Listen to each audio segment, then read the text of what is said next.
Good afternoon and salam perpaduan. This is Updates at Noon. And I'm Mohammed Amin Carlos. Now, making the headlines today, government malls additional preschools in urban areas.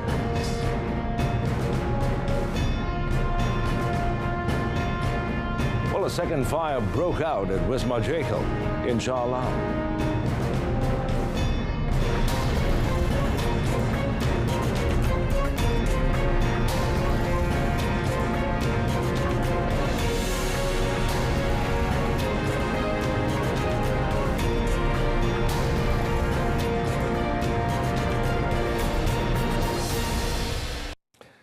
Well, the Ministry of Education, the MOE, has held a meeting with the parents of two players in the Melaka under-14 girls volleyball squad who were slapped by their coach yesterday.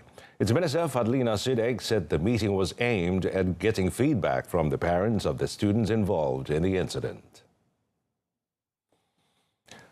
Well, she said the feedback received from parents and other stakeholders will be looked at as a whole, and the investigation will continue, especially matters closely related to integrity and discipline. When asked if the MOE will lodge a police report on the issue, Fadlina said the ministry could carry out an investigation through the Integrity and Discipline Department. Masih lagi menyiasat, dia tak semestinya kita tunggu laporan polis, kita tak boleh siasat. Kita ada bahagian kita, khususnya integriti dan tata tertib kita boleh buat. Dan kita tidak kompromi soal keganasan dan juga soal yang terkait rapat dengan yang kita panggil sebagai isu-isu yang melibatkan keganasan terhadap pelajar kita. A video of the incident, which allegedly occurred at the Under-14 Junior Volleyball Championship in Kota Tinggi last month in Johor, had gone viral through social media. In another development, when asked about the need to add government preschools and kindergartens in urban areas, as they are said to be unable to meet the current needs, Fadlina said her ministry is looking into the matter. Tadi Datuk KSU pun dah lihat isu-isu tersebut dan sudah pun diberikan beberapa pandangan dan nasihat berkaitan dengan infrastruktur dan juga keperluan sekolah ini. Commenting on the standard operating procedures for the prevention of COVID-19 in schools following the detection of two major variants from China in Malaysia, Fadlina said her ministry would refer to and comply with the latest instructions from the Ministry of Health. Well, people need to be more careful and verify any information received to avoid falling victim to fake news and scams. Well, Deputy Communications and Digital Minister Teo Ni Cheng said the era of digitization now allows information to be easily manipulated by parties with malicious intent, especially information disseminated on social media. She said the public can use government channels to check the validity of information or news. Meanwhile, Teo said the ministry has set up a special task force to monitor and combat misinformation that can be a threat to public order. Task Force ini akan monitor berita palsu dan kalau berita itu atau maklumat tersebut adalah berkenaan denganlah 3R, jadi pihak polis yang akan ambil tindakan, sama ada siasatan dan juga panggil orang berkenaan untuklah rakamkan statement mereka dan termasuklah bawa mereka ke mahkamah. Kalau selain daripada itu adalah di bawah bidang kuasa MCMC. The special task force involves various agencies, namely the Prime Minister's Department, PDRM, Malaysian Communications and Multimedia Commission, Information Department, and the National Security Council. The implementation of 5G network coverage throughout the country has reached almost 50% in populated areas as of the end of 2022, surpassing the initial target of 40%.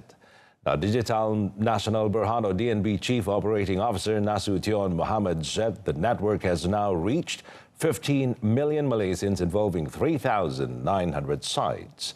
Well, in a statement, Nasution said DNB is now fully focused on achieving the commitment of 80% of populated areas by the end of 2024 or earlier. While he said DNB received full support from state and local authorities in accelerating the approval to continue with the implementation, adding that it had managed to complete 5G network implementation at delayed sites over the past month. So far, he said DNB has received more than 90% of coverage in populated areas throughout Kuala Lumpur, Putrajaya and Selangor, in addition to about 50% in Johor, Melaka and Negeri Sembilan. Well, from now on, the reporting and monitoring of asymptomatic COVID-19 patients will be done totally through the MySejahtera platform. The Health Director General, Tan Sri Dr. Nur Hisham Abdullah, said this would involve home assessment tool self-reporting, notifications to complete the home assessment tool, notifications to report warning signs, as well as notifications to individuals eligible for Paxlovid antiviral drug treatment. Well, this is following the termination of the automated voice recording or robocall for those who have yet to respond to home assessment tool questions in the MySejahtera application.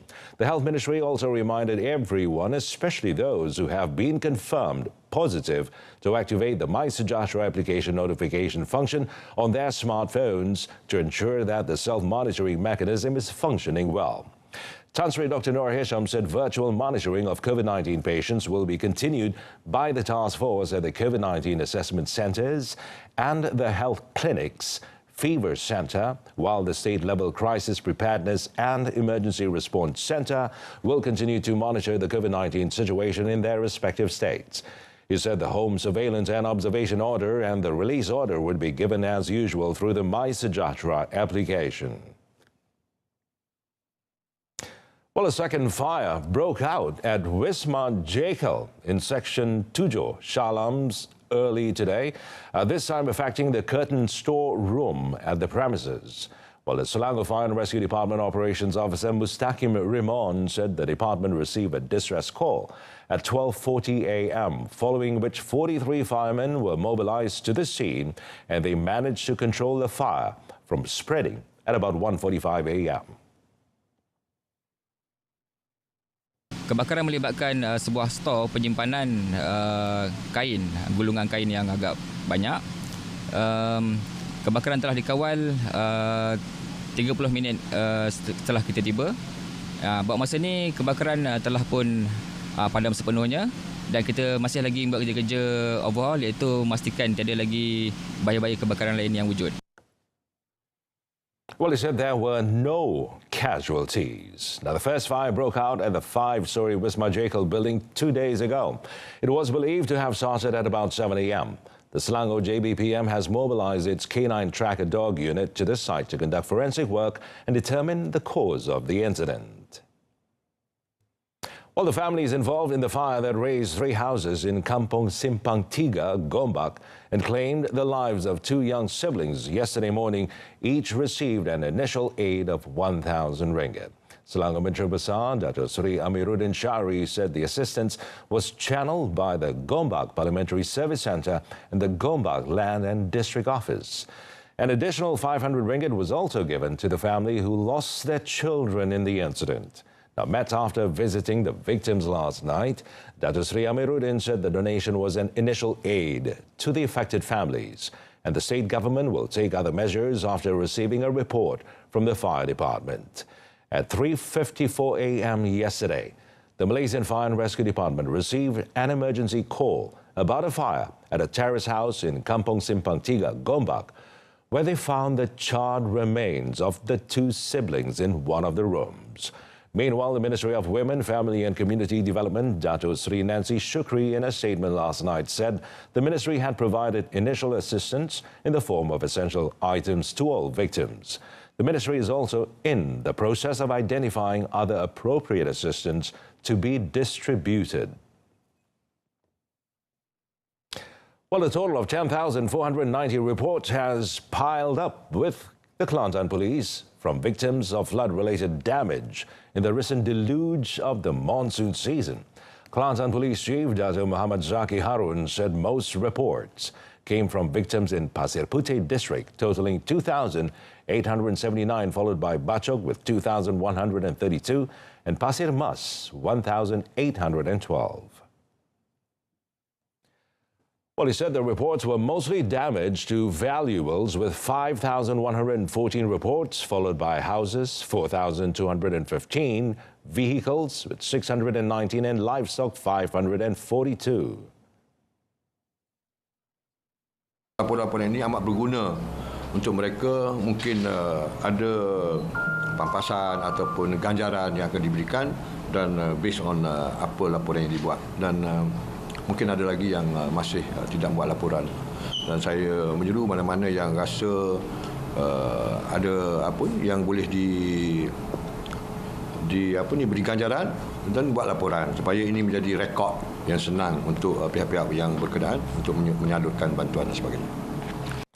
Meanwhile, commenting on a decomposing body found by fishermen at an illegal jetty near Bukit Bunga in Tanah Merah at 3 p.m. on Sunday, Dato' Muhammad Zaki said the victim's identity is still unknown. Well, he said an autopsy showed 4 gunshot wounds to the victim's head fired from close range. Adding, Kelantan police will contact the authorities of the neighboring country to trace any incident linked to the corpse.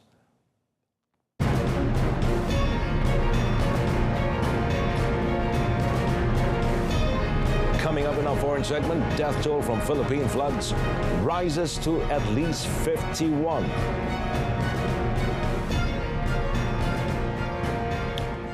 Well, the death toll from recent floods and landslides across the disaster-prone Philippines has risen to at least 51 as authorities distribute food packs to the hardest-hit communities.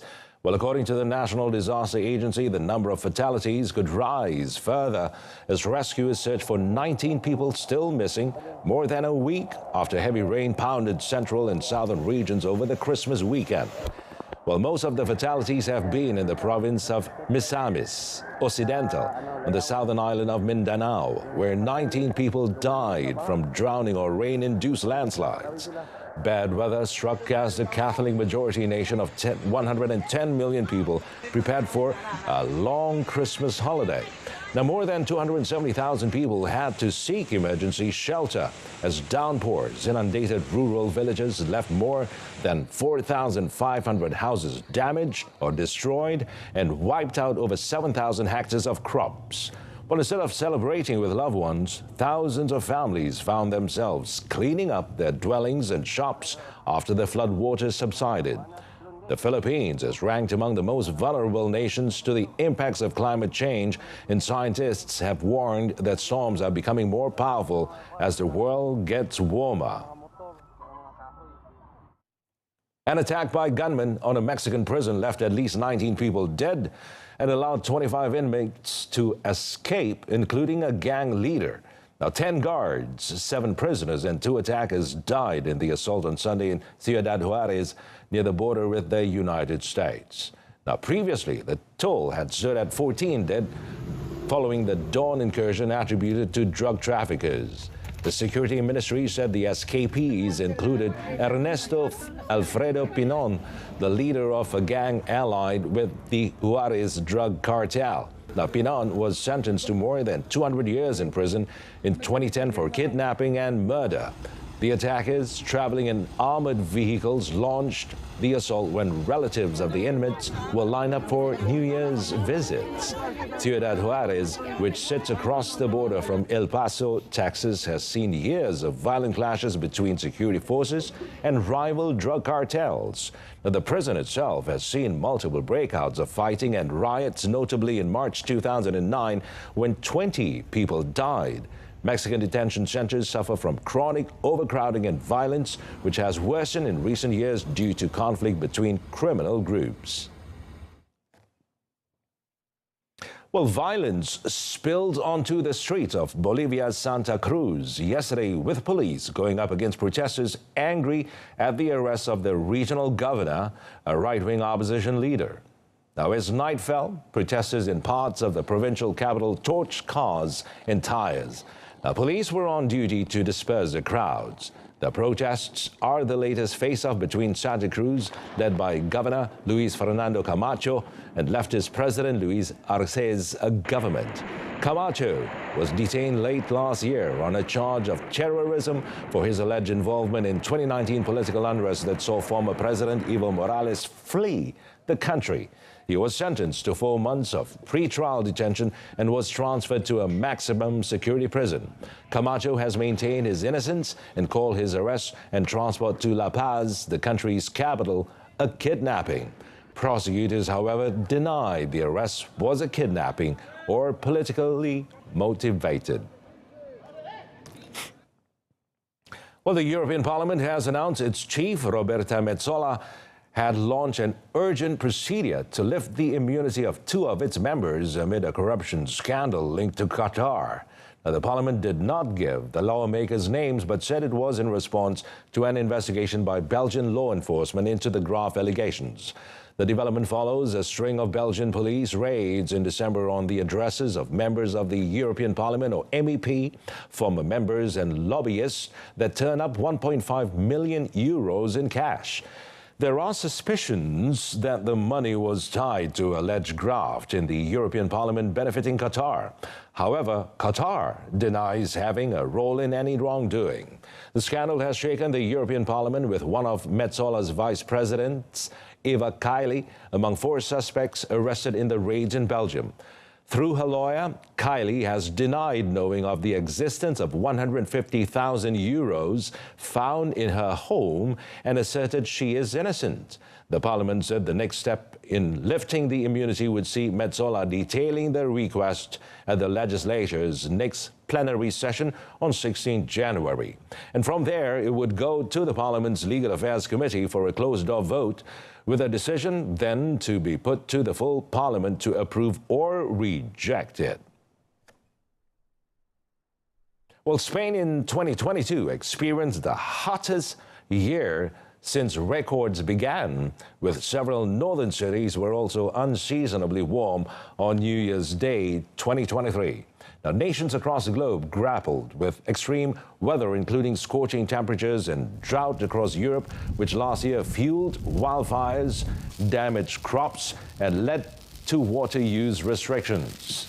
Spain recorded an average temperature for the year of nearly 15.5 degrees Celsius, the highest since records began in 1916. It was the first time that the average yearly temperature surpassed 15 degrees Celsius. Spain saw temperatures surge repeatedly in successive heat waves from May and into October, with the mercury soaring above 40 degrees Celsius across large swaths of the country. Except for March and April, the remaining months of 2022 were warmer than normal, especially May, July, and October, which were extremely warm. Spain also recorded one of its driest years in 2022, with only 2005 and 2017 having received less precipitation. Now, the warm weather continued into the new year, with several northern cities recording record highs on New Year's Day.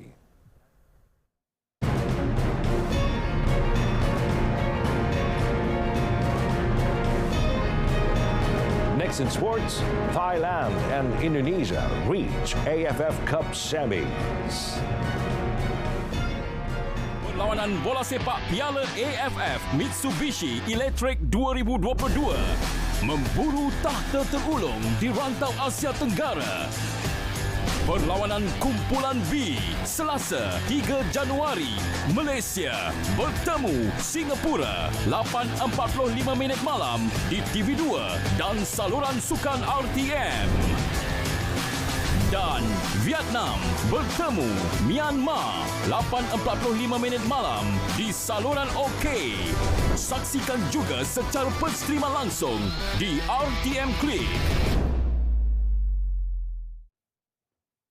Well, national head coach Kim Pan-gon said Singapore is a team that plays to defend ahead of the 2022 ASEAN Football Federation, or AFF Cup Group B decider at the National Stadium in Bukit Jalil tonight.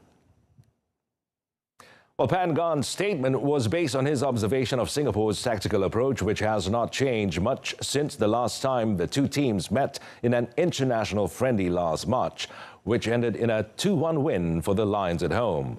Well, it said Singapore's gameplay contradicted the tactical approach of his side, which was more proactive and served high-quality and entertaining games. Now, thus, Pangon expects Singapore to stick with a defensive game approach tonight. He added his players are aware that tonight's match is very important and require each individual to focus throughout the game to secure 3 points.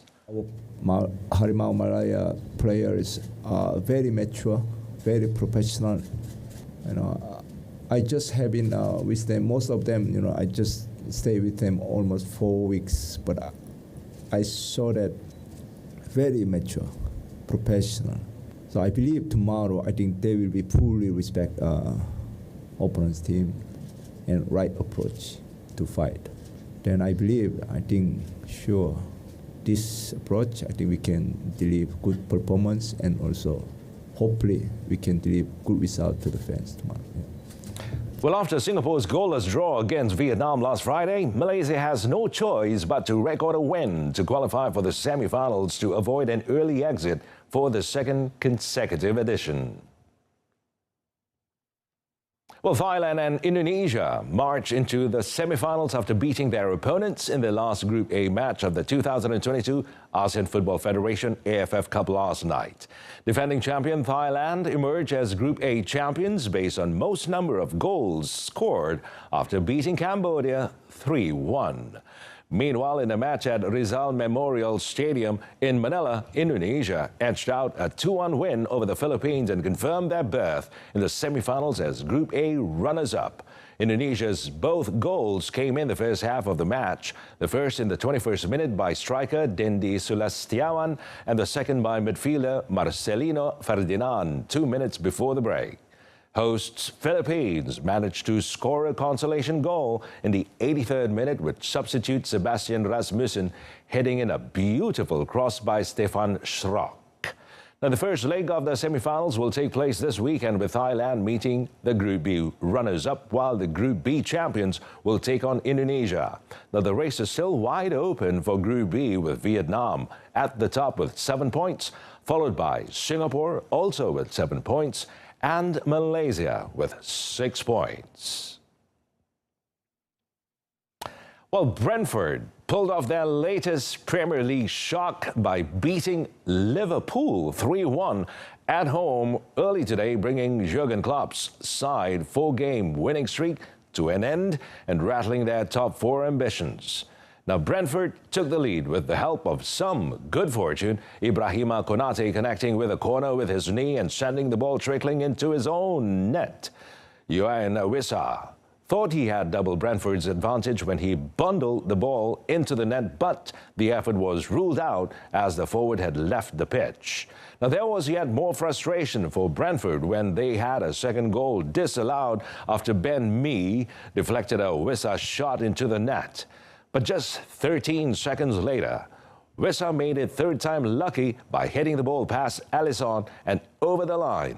Liverpool improved in the second half, and after Alex Oxlade-Chamberlain had reduced the deficit, they hemmed Brentford into their own half in search of an equalizer. But Brentford hit them on the counter-attack, Christian Norgard launching a long diagonal ball towards Brian Mbeumo, who outmuscled Konate before slotting into the net. Liverpool's first defeat in 5 league matches left them in 6th place in the standings on 28 points, 4 behind 4th place Manchester United. An emotional Brazil began paying its final respects to football legend Pelé with a wake at the stadium where he first took the world's breath away with his dazzling skill. Now, thousands of fans and football dignitaries slowly filed through the Villa Belmiro, home to Pelé's longtime club Santos, where the coffin bearing the remains of the king was displayed in the center of the field. President Luiz Inácio Lula da Silva's office said he would attend the 24-hour wake today at 9 a.m. local time to pay his respects and tribute before a funeral procession and interment later in the day. FIFA President Gianni Infantino, who attended the wake with the heads of the South American and Brazilian football confederations, said the sport's governing body would ask all member countries to name a stadium in Pelé's honor. Now, Pele, a three-time World Cup winner, widely considered the greatest footballer of all time, died Thursday at age 82 after a battle with cancer. Pele exploded onto the scene at age 15 when he made his professional debut at Santos. He went on to win the World Cup 3 times with Brazil in 1958, 1962 and 1970, the only player in history to achieve the feat. Well, former world #1 tennis player Martina Navratilova has been diagnosed with throat and breast cancer. Now, the Czech American is considered among one of the greatest players of all time, winning a total of 59 Grand Slam titles across singles and doubles. Now, Czech-born Navratilova, who became a U.S. citizen in 1981, was also diagnosed and beat breast cancer back in 2010. Now, she added that the cancer was in stage 1 and the prognosis are good, with treatments to begin next week. The cancer was first discovered in early November during the WTA finals when Navratilova noticed a swelling in her neck that did not go down. A biopsy was performed and the results came back as stage 1 throat cancer. During the test, a lump was also discovered in her breast, which was later diagnosed as an unrelated cancer. And as a player, Navratilova brought a new physical dimension to women's tennis. Her powerful serve and agility at the net made her the dominant player of her era as she picked up a total of 59 major titles, 31 doubles and 10 mixed doubles, adding to her 18 singles titles. Since her retirement, she has become one of the wisest and most sought-after pundits on the game. Kecemasan, boleh saya bantu? Hello, there's been a motorcycle accident here. Maybe an elephant ran it over. Sir, there is fire accident at the address number 5 Jalan Timbikan, Shah Alam. PGO from FRT Shah Alam, there was no fire accident here. Over.